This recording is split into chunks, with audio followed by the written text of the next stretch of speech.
Hello friends, welcome back to my channel. நம்ம இன்றைக்கி என்ன பார்க்க போகிறோம்னா சிஎஸ்எஸ் சம் ட்ரிக்ஸ் தான் பார்க்கணும். டே 1 சிஎஸ்எஸ் ட்ரிக்ஸ். ஸோ பார்த்திங்கன்னா சிஎஸ்எஸில் இப்போ உங்களுக்கு இமேஜ் வந்து நிறைய அன்ஆர்டரில் வரும். மேக்ஸிமம் ஹைட்லாம் பார்த்திங்கன்னா இந்த மாதிரி இருக்கும்.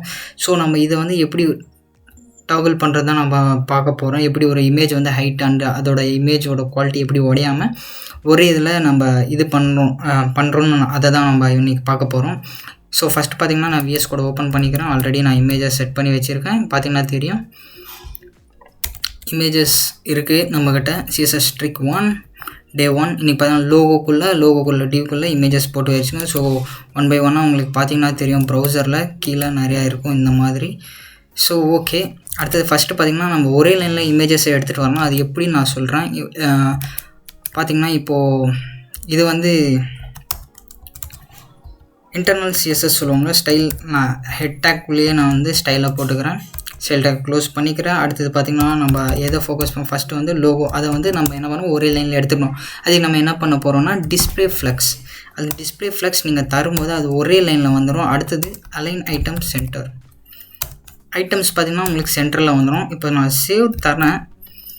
ஓகே, சேவ் தந்தோடனே ஒரே லைனில் வந்துச்சா? இங்கே பார்த்திங்கன்னா தெரியும், ஒரே லைனில் வந்திருக்கு. இங்கே பார்த்திங்கன்னா ஓவர்ஃப்ளோ ஆகுது. அதுவும் நம்ம இது பண்ணலாம், சால்வ் பண்ணலாம். ஃபஸ்ட்டு பார்த்திங்கன்னா நம்ம ஒரே லைனில் வர வச்சு நான் எப்படி இது சேவ் பண்ணணும்னா இங்கே வந்தது பார்க்கணுன்னா நீங்கள் எக்ஸ்டென்ஷன் இருக்குது. நான் என்ன யூஸ் பண்ணணும், லைவ் சர்வர். இந்த லைவ் சர்வரை நீங்கள் இன்ஸ்டால் பண்ணுங்கள். உங்கள் இதில் கட்டி நீங்கள் எக்ஸ்டென்ஷனில் போய் லைவ் சர்வரில் இன்ஸ்டால் பண்ணிவிட்டு இங்கே ஜஸ்ட்டு நீங்கள் போய் கோ லைவ் கீழே காட்டும். உங்களுக்கு இருந்துச்சுன்னா பார்க்கலாம் கோ லைவ். அப்படி இல்லாட்டி இந்த ஃபைலை ரைட் கிளிக் பண்ணி மவுஸ் ரைட் கிளிக் பண்ணி ஓப்பன் வித் லைவ் சர்வர் தந்திங்கன்னா லைவ் சர்வரில் ஓப்பன் ஆகும். ஸோ ஓகேவா, அடுத்தது பார்த்திங்கன்னா நம்ம இது எடுத்துகிட்டு வந்தாச்சு. அடுத்தது வந்து இமேஜை நம்ம இமேஜுக்கு ஒரு வித்து தரலாம். நான் என்ன பண்ணேன், லோகோக்குள்ளே ஒரு இமேஜ் டேக்கு நான் ஒரு வித்து தரேன். வித்து வந்து ஒரு 20 rem தரேன். 20 rem மீன்ஸ் 20 rem தரேன். இப்போ பார்த்திங்கன்னா தெரியும் உங்களுக்கு. இப்போ பார்த்தீங்களா 20 rem தந்துருக்கேன். நான் பேக்ரவுண்ட் பாடியோட பேக்ரவுண்ட் கூட லைட்டாக மாற்றிக்கிறேன். ஏன்னா உங்களுக்கு டிஃப்ரென்ஸ் தெரிகிறதுக்காக நான் என்ன பண்ணுறேன்னா பாடி பேக்ரவுண்ட் கலர், பேக்ரவுண்ட் பார்த்திங்கன்னா ஆன்டிக்யூ ஒயிட்னு தந்திருக்கேன். ஸோ உங்களுக்கு பார்த்திங்கன்னா ஒரு டிஃப்ரென்ஸ் தெரியும். இங்கே பார்த்திங்கன்னா தெரியும் இமேஜ் எப்படி இருக்குதுன்னு பார்த்திங்கன்னா தெரியும் உங்களுக்கு. சென்டரில் வந்துச்சு, ஒரே லைனில் வச்சு. பட் நம்ம ஹைட்டு செட் பண்ணலாம், அன்ஆர்டராக இருக்குது. இந்த ஒயிட் கலர் பேக்ரவுண்ட்ஸ்லாம் பார்த்திங்கன்னா அன்ஆர்டராக இருக்குது. ஸோ நம்ம இதை வந்து சால்வ் பண்ணலாம் எப்படின்னு பார்க்குறோம் சிஎஸ்எஸில். ஓகே கைஸ், இந்த வீடியோ பிடிச்சிங்கன்னா மறக்காமல் லைக் பண்ணுங்கள்.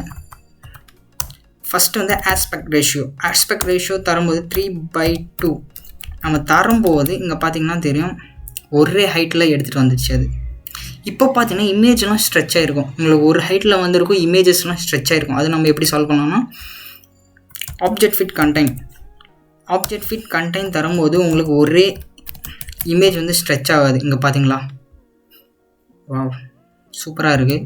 ஸோ நெக்ஸ்ட்டு பார்த்தீங்கன்னா இப்போது இது தந்தாச்சு. இப்போது இந்த ஒயிட் பேக்ரவுண்டை ரிமூவ் பண்ணணும். நீங்கள் இது எப்படி பண்ணுவீங்க, இப்போ பார்த்தீங்கன்னா ஜஸ்ட்டு மிக்ஸ்டு பிளைண்ட் மோடுன்னு ஒரு ஆப்ஷன் இருக்குது சிஎஸ்எஸில். அது கிளிக் பண்ணி கலர் பேர்ன் தந்தால் பாருவோம். 3, 2, 1 பூம் கைஸ். இங்கே பார்த்தீங்கன்னா தெரியும் உங்களுக்கு கலர் போயிடுச்சு. நான் பேக்ரவுண்டில் வந்து நான் ஆன்டி ஒயிட்க்கு அதில் கலர் தந்திருக்கேன். ஸோ உங்களுக்கு பார்த்தீங்கன்னா இப்போ டிஃப்ரென்ஸ் தெரியும் உங்களுக்கு. இப்போ பேக்ரவுண்ட் நான் வேணால் அனதர் டைம் நான் பண்ணி காட்டுறேன். நீங்கள் கமெண்ட் பண்ணணுன்னா Ctrl/backslash தந்தாலே போதும், கமெண்ட் எடுக்கும். இங்கே பார்த்தீங்கன்னா தெரியும் பிஃபோர் இப்படி இருக்குது, ஆஃப்டர் எப்படி இருக்குதுன்னு பார்க்குறேன். நான் திரும்ப அதே நீங்கள் தந்தீங்கன்னா Ctrl/ தந்தீங்கனாலே போதும், அன்கமெண்ட் ஆகிடும். சேவ் தந்துக்கிறேன். இப்போ பார்த்தீங்கன்னா தெரியும் ஃப்ரெண்ட்ஸ், உங்களுக்கு பார்த்தா தெரியும் இப்போது இது. ஓகே ஃப்ரெண்ட்ஸ், இந்த வீடியோ உங்களுக்கு பிடிச்சிருந்தா மறக்காமல் லைக் பண்ணுங்கள், ஷேர் பண்ணுங்கள், கமெண்ட் பண்ணிவிடுங்க. தேங்க்ஸ் ஃபார் வாட்சிங்.